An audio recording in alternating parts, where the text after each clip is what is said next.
तो कहानी की शुरुआत में हम एक छोटे बच्चे को देखते हैं जो साइकिल पर अपने दोस्तों से मिलने के बाद घर जा रहा होता है। उसके घर का रास्ता जंगल से होते हुए जाता था। तभी अचानक से कोई उस बच्चे को पीछे से खींच लेता है। उसके बाद वो बच्चा कहाँ गया, किधर गायब हुआ, कोई भी नहीं जानता था। फिर हमें एक औरत जैकी दिखाई जाती है जो अपने घर में अपने बेटे के लिए केक्स बना रही थी। तभी उसे कॉल आती है। जब उसका बेटा कॉल के बारे में पूछता है तो वो उसे कोई जवाब नहीं देती। दरअसल कॉल जैकी के एक दोस्त की थी। जैकी अपने दोस्त को पसंद करती थी। उसका रिश्ता भी अपने हस्बैंड के साथ ठीक नहीं था, इसलिए उसका बेटा भी उसे हर वक्त नाराज रहा करता था। जैकी केक बनाकर चली गई थी, जिसके बाद उसका हस्बैंड सोफे से उठता है क्योंकि रात को टीवी देखता वो उधर ही सो गया था। जैकी के हस्बैंड का नाम ग्रेग था। वो पेशे से एक पुलिस ऑफिसर होता है। अब जब वो तैयार हो रहा था तो उसे जैकी की कॉल आती है जो बता रही थी कि कुछ केक्स बच गए हैं जो मैं बनाकर आई थी, तुम उसे खा लेना। ये सुनकर ग्रेग को गुस्सा आ गया था। वो अपने फोन को खिड़की से बाहर फेंक देता है क्योंकि जैकी उसका कभी भी ख्याल नहीं रखा करती थी। अब जब उसकी नजर खिड़की से बाहर जाती है तो वो एक कप देखता है जिसमें बुझी हुई सिगरेट्स पड़ी थी। उसे लग रहा था कि शायद ये काम उसके बेटे का है। उसे अब अपने बेटे पर शक हो रहा था। खैर तैयार होने के बाद ग्रेग पुलिस स्टेशन जाता है जहाँ पर उसे उसी बच्चे के मिसिंग यानी कि लापता होने का केस मिलता है, जिसके बारे में हमने कहानी के शुरू में देखा था, जो जंगल से लापता हुआ था। उधर जैकी जब अपने घर में आती है तो उसे एहसास होता है कि उसके घर में कोई और भी है। अचानक से एक आदमी उसके सामने आ गया था और ये कहता है कि उसे उसके हस्बैंड ग्रेग ने खिड़की ठीक करने के लिए बुलाया था। अब जैकी उस आदमी से पूछती है तुम मेरे घर के अंदर कैसे आए, क्योंकि पहले से घर में कोई मौजूद नहीं था। तो वो बताता है कि दरवाजा आपकी बेटी ने खोला था जो बहुत अच्छे से बात कर रही थी। ये सुनकर जैकी हैरान हो गई थी क्योंकि उसकी तो कोई बेटी नहीं थी सिवाय एक बेटे के। उधर दूसरी तरफ ग्रेग को जंगल में ले जाया जाता है जहाँ से वो बच्चा गायब हुआ था। उन्हें वहाँ पर एक हरे रंग का चाकू मिलता है जो शायद उसी किडनैपर का था जो बच्चों को अगवा किया करता था। इधर ही ग्रेग एक ऑफिसर को बताता है कुछ सालों पहले की बात है, एक किडनैपर ऐसे ही छोटे बच्चों को अगवा करके मार दिया करता था, शायद उसी का ये काम हो। पर ऑफिसर कहता है नहीं, ऐसा नहीं हो सकता, उस किडनैपर को तो मैंने ही पकड़ा था और वो अभी भी जेल में बंद है। रात को घर पर खाना खाते हुए जैकी अपने बेटे से पूछती है क्या कल कोई वर्कर हमारे घर आया था। तो उसका बेटा उसे गुस्से से जवाब देता है हाँ शायद कोई आया हो जो आपका दोस्त होगा। इतना कहकर उसका बेटा वहाँ से चला जाता है। जैकी टीवी पर खबर सुन रही थी कि इस महीने जंगल से 2 बच्चे गायब हुए हैं। वो ये सब कुछ सुनकर टीवी को बंद कर देती है, मगर अचानक से टीवी फिर खुद ही चल गया था। न्यूज में बताया जा रहा था कि सब अपने बच्चों को घर से अकेले मत जाने दें। इसके बाद ग्रेग भी घर पर आ गया था। जैकी उससे कहती है कि जिस आदमी को तुमने खिड़की ठीक करने भेजा था उसने हमारे घर से सभी चांदी के बर्तन चुरा लिए हैं। और जाते हुए वो अजीब सी बातें कर रहा था, कह रहा था कि हमारी बेटी ने दरवाजा खोला था। ग्रेग उसकी बातों पर ध्यान नहीं देता और अपने कमरे में चला जाता है। जाते हुए वो देखता है कि जो तस्वीरें उन्होंने सीढ़ियों के पास लगाई हुई थी उनमें से एक तस्वीर गायब थी। वो अभी भी इन चीजों पर तवज्जो नहीं देता और अपने कमरे में चला जाता है। तभी कमरे में एक चूहा आ गया था। ग्रेग अब उसे पकड़ने उसके पीछे जाता है। वो चूहा उसकी अलमारी में चला गया था। जब वो उसे पकड़ने अलमारी के अंदर गया तो न जाने किसी ने अलमारी के दरवाजे को बंद कर दिया था। ग्रेग दरवाजे को जोर जोर से बजाता है। उसे लग रहा था कि शायद उसका बेटा उसके साथ मजाक कर रहा हो, पर वहाँ पर तो उसका बेटा था ही नहीं।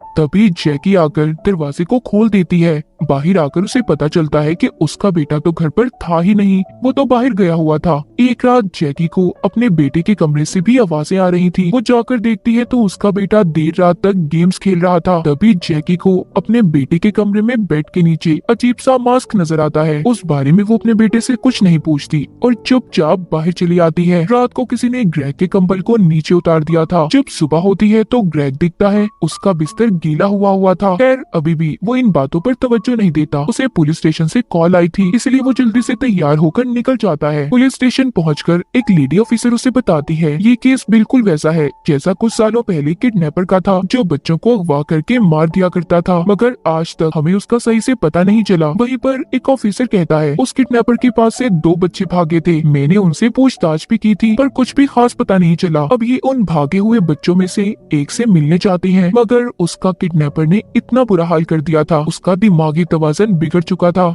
अब खैर ग्रेग दूसरे लड़के का 15 साल पहले दिया हुआ बयान सुनता है, जिसमें उसने बताया था कि वो किडनैपर मुझे अपने घर ले गया, जो एक जादुई घर है और उसे कोई भी नहीं ढूंढ पाएगा। उधर घर में जैकी का दोस्त उससे मिलने आता है। जैकी उसे जाने का कह रही थी, मगर वो तो कुछ भी सुनने को तैयार ही नहीं था। तभी उसके सर में वो ही कप आकर लगता है जिसमें सिगरेट्स पड़ी थी, जिसको ग्रेग ने भी देखा था। अब वो कप खुद ही गिरा था या गिराया गया था, इसका पता हमें कहानी में आगे जाकर चलेगा। जैकी के दोस्त के सर से खून आने लगा था। तभी जैकी उसे बेसमेंट में लेकर आती है और उसकी मरहम पट्टी करती है। वो उससे कहती है कि कुछ देर तुम्हें यहीं पर आराम करना होगा, मेरा बेटा स्कूल चला जाए, फिर मैं तुम्हें डॉक्टर के पास लेकर जाऊंगी। घर में जैकी के बेटे को ऊपर से कुछ आवाजें आ रही थी। इधर जैकी को भी बेसमेंट में कॉल आती है, जो उसके दोस्त के नंबर से ही थी। वो सोचती है कि वो तो उसके सामने बैठा था, तो ये कौन था जो उसको फोन पर तंग कर रहा था। उसका शक उसके बेटे पर जाता है। जब वो घर के अंदर जाती है तो उसका बेटा सीढ़ियों से नीचे उतर रहा था। उसे ये लगने लगा था कि शायद उस कप को जो उसके दोस्त के सर में लगा था इसके बेटे ने गिराया हो। खैर वो अपने बेटे से कुछ नहीं पूछती और उसे स्कूल छोड़ने चली जाती है। बेसमेंट में जैकी के दोस्त के सर से खून निकलना अभी बंद भी नहीं हुआ था। दोबारा उस बेचारे के सर पर कोई लकड़ी का डंडा मारकर उसे मार देता है। इधर जंगल में ऑफिसर अभी भी लापता हुए बच्चों की छानबीन कर रहे थे। ऑफिसर को छानबीन करते एक बारीक तार मिलती है, जिससे उस साइकिल वाले बच्चे को शायद नीचे गिराया गया था। उधर जैकी जब घर आती है तो वो अपने दोस्त की लाश देखती है। उसे ऐसा लग रहा था कि शायद उसके बेटे ने गुस्से में उसके दोस्त को मार दिया होगा, इसीलिए वो मदद के लिए अपने हस्बैंड ग्रेग को बुला लेती है ताकि वो अपने बेटे को सजा से बचा सके। ये दोनों नहीं जानते थे कि जैकी के दोस्त को किसने मारा होगा। इनका शक सिर्फ अपने बेटे पर ही था, क्योंकि वो ही घर में अकेला था। अब वो दोनों अपने बेटे को बचाने के लिए जैकी के दोस्त की लाश को रात के अंधेरे में जंगल में ले जाकर दफना देते हैं। इनका बेटा घर पर अकेला था। तभी उसके कंप्यूटर पर एक मैसेज आता है जिसमें लिखा था, क्या तुम जानते हो फ्रॉगिंग क्या होता है? जब जैकी का बेटा इस बारे में इंटरनेट पर सर्च करने लगा तो उसके पीछे कोई आ जाता है जिसने चेहरे पर मास्क पहना हुआ था। तभी जैकी और ग्रेग भी वापस घर पर आ गए थे। वो आकर देखते हैं कि उनका बेटा बाथटब में लेटा है। किसी ने उसके हाथ पाँव मुंह तक को बांध दिया था। वहाँ पर ग्रेग वही हरे रंग का चाकू भी देखता है जो किडनैपर बच्चों के पास अपनी निशानी के तौर पर छोड़ा करता था। जैकी जल्दी से अपने बेटे को हॉस्पिटल लेकर जाती है। ग्रेग उस इंसान का पता लगाने में लग गया था जिसने उसके बेटे की ऐसी हालत की थी। पुलिस स्टेशन में भी कॉल आती है, कोई किडनैपर के बारे में बता रहा था, मगर उस कॉल को ऑफिसर ट्रेस नहीं कर पाते। ग्रेग अपने घर में उसे ढूंढने लगता है। तभी अचानक से वही मास्क मैन जिसने इसके बेटे की ऐसी हालत की थी ग्रेग पर हमला कर देता है। यहीं से सीन फ्लैशबैक में जाता है, यानी कि ये सब शुरू कहाँ से हुआ था कि ग्रेग और जैकी के घर में ऐसा क्यों हो रहा था, मास्क मैन कौन था। तो अब हमें कहानी में पता चलेगा। हमें दो दोस्त दिखाए जाते हैं जो अक्सर फ्रॉगिंग किया करते थे। दरअसल फ्रॉगिंग वो होती है कि आप बिना बताए किसी के घर में रहना शुरू कर दो। इन दोनों दोस्तों में से एक का नाम एलिक था। ये दोनों जैकी और ग्रेग के घर पर रहने लगे थे। रात को एलिक छत पर बैठा सिगरेट पी रहा था। ये देखकर उसकी दोस्त उसे वापस कमरे में बुलाती है। ये लोग जैकी के घर गेस्ट रूम में रहा करते थे, जिनके बारे में जैकी और उसके हस्बैंड को कुछ भी नहीं पता था। एक दिन जब एलिक छत पर बैठा था तो उसकी दोस्त उसे वापस बुलाती है और कहती है, ऐसा मत करो, अगर घर वालों को पता चल गया तो हमें जेल भी हो सकती है। तभी वहाँ पर ग्रेग आ जाता है। ये दोनों छुप गए थे और ये वही सीन था जब ग्रेग को कप में सिगरेट्स मिली थी और ये समझ रहा था कि सब उसका बेटा करता है। खैर अगले दिन सब घर वालों के जाने के बाद एलिक की दोस्त ने अपने सामान को बेसमेंट में छुपा दिया था और एलिक घर से एक तस्वीर को ले लेता है। अब जब उसकी दोस्त उसके पास आती है वो कहता है कि मुझे घर के वाईफाई के पासवर्ड का पता चल गया है। मैंने अपने मोबाइल में एक ऐप को डाउनलोड किया है जिससे हम इनके घर में टीवी मोबाइल जैसी चीजों को कंट्रोल कर सकते हैं। मेरे पास एक आइडिया है, क्यों ना हम कुछ ऐसा करें जिससे ये घर वाले पागल हो जाएं। मगर उसकी दोस्त उसे ऐसा करने से रोकती है। तभी घर के दरवाजे पर बेल बजी थी। खिड़की रिपेयर करने वाला जैकी के घर आया था। एलिक की दोस्त दरवाजा खोलती है और झूठ बोल देती है कि वो ग्रेग की बेटी है। इसीलिए खिड़की ठीक करने वाले ने जैकी से कहा था कि दरवाजा आपकी बेटी ने खोला था। उधर एलिक ग्रेग की नींद की दवा को अपनी दोस्त की पानी की बोतल में मिला देता है ताकि वो किसी भी काम से उसे ना रोक पाए। उसी रात ये जंगल में लापता होने वाले बच्चों की खबर को भी सुनते हैं। एलिक की दोस्त जब उस पानी को पीती है जिसमें उसने नींद की दवा को मिला दिया था तो गहरी नींद में सो गई थी। अब एलिक अपना काम दिखाता है। वो जाकर टीवी को ऑन ऑफ कर रहा था। जैसे पहले हमने देखा कि जैकी डर गई थी, फिर वो ग्रेग को भी अलमारी में बंद कर देता है। मगर जब उसने वहाँ पर जैकी के आने की आवाज को सुना तो वो उन्हीं के बेड के नीचे जाकर छुप गया था। हमें ये भी पता चलता है कि वो मास्कमैन कोई और नहीं बल्कि एलिक था। उसी ने ग्रेग के ऊपर से कंबल को भी हटाया था। अगले दिन एलिक की दोस्त की जब नींद से आँख खुलती है तो एलिक छत पर बैठा हुआ था। वो उसे समझाती है, देखो ऐसा नहीं कर सकते, ये बस हमारा फन है, हम ये सब कुछ गलत कर रहे हैं उनके साथ। मगर एलिक कहता है, अभी तो ये सब शुरुआत है, मैं जब तक पीछे नहीं हटूंगा जब तक सब घर वाले पागल न हो जाएं।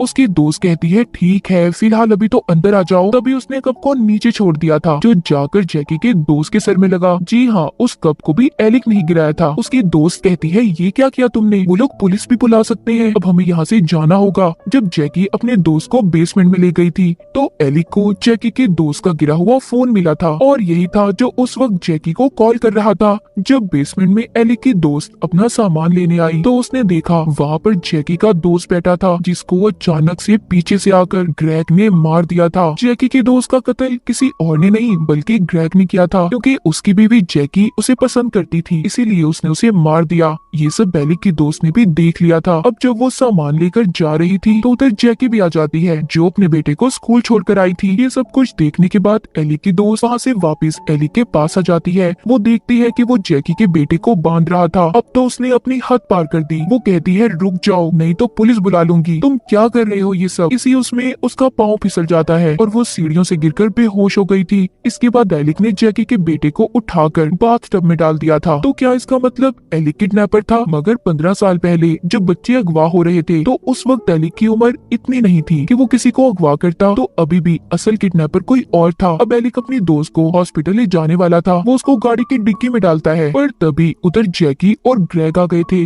जो जैकी के दोस्त की लाश को दफना कर आ रहे थे। अब जल्दी से जब वो आकर अपने बेटे को देखते हैं तो ग्रेग जैकी को अपने बेटे के साथ हॉस्पिटल भेज देता है और वो खुद उसी गाड़ी में बैठकर जिसमें एलिक की बेहोश दोस्त थी उसे कहीं पर ले जाता है। मतलब ग्रेग ने उस आदमी को नहीं ढूंढा था जिसने उसके बेटे का ऐसा हाल किया था, वो तो बस जैकी से झूठ बोल रहा था।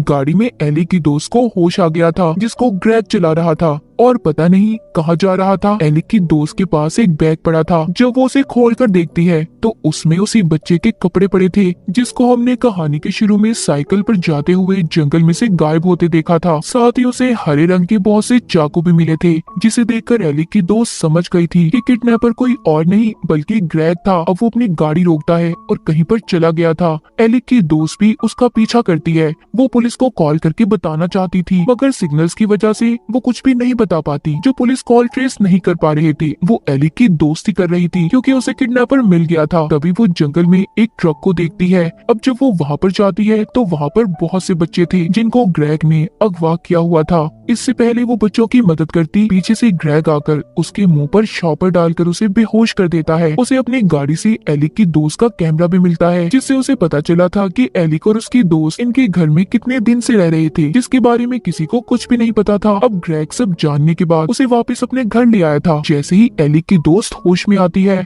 ग्रेग ने उसे मार दिया था। ये सब एलिक भी देख रहा था। उसे बहुत गुस्सा आता है। वो अब ग्रेग को मारने की तैयारी करता है। इधर ग्रेग भी एलिक को अपने घर में ढूंढ रहा था। एलिक भी पूरी तैयारी के साथ उसे मारने के लिए तैयार था। एलिक उस पर हमला कर देता है मगर ग्रेग ने भी उस पर वार करके उसे बेहोश कर दिया था। कुछ देर के बाद ग्रेग देखता है कि एलिक अपनी जगह पर नहीं था। वो उसके सामने खड़ा था गन लेकर जो ग्रेग पर चला देता है। ग्रेग जब उसका चेहरा देखता है तो हैरान हो गया था। अब खैर एलिक ने ग्रेग को मार तो दिया था। तभी वहाँ पर ऑफिसर आ जाता है जिसने एलिक पर गोली चला दी थी। एलिक के बाजू पर गोली लगने की वजह से वो बेहोश हो जाता है, पर बेहोश होते हुए उसने ऑफिसर को एक नाम से पुकारा था। ऑफिसर समझ गया था कि एलिक कौन है। अब खैर एलिक को हॉस्पिटल ले जाया जाता है। इतनी देर में जैकी और उसका बेटा भी हॉस्पिटल से वापस आ गए थे। जैकी अपने घर के बाहर एम्बुलेंस और पुलिस की गाड़ी देखती है तो परेशान हो जाती है। उसे भी ग्रेग यानी कि अपने हस्बैंड की असलियत का पता चल गया था। उन बच्चों को भी बचा लिया गया था जिनको ग्रेग ने अगवा किया था। यहाँ पर हमें पता चलता है एलिक दरअसल वही बच्चा था जिसको 15 साल पहले ग्रेग ने अगवा करने की कोशिश की थी, जिसका बयान भी वो जानबूझकर बैठा सुन रहा था। एलिक किसी तरह ग्रेग के जाल से बचकर भाग गया था, पर उसका दोस्त पकड़ा गया जिसका जहनी तवाज़ुन खराब हो चुका था। एलिक ग्रेग के बारे में सब जानता था कि वो बच्चों को अगवा करके उनके साथ बहुत कुछ गलत करता है, इसीलिए वो इसके घर में आया और अब एलिक ने ग्रेग को मारकर उन सभी बच्चों का बदला ले लिया था जिनको आज तक ग्रेग ने मारा था। और इसी के साथ इस मूवी की कहानी यहीं पर खत्म हो जाती है।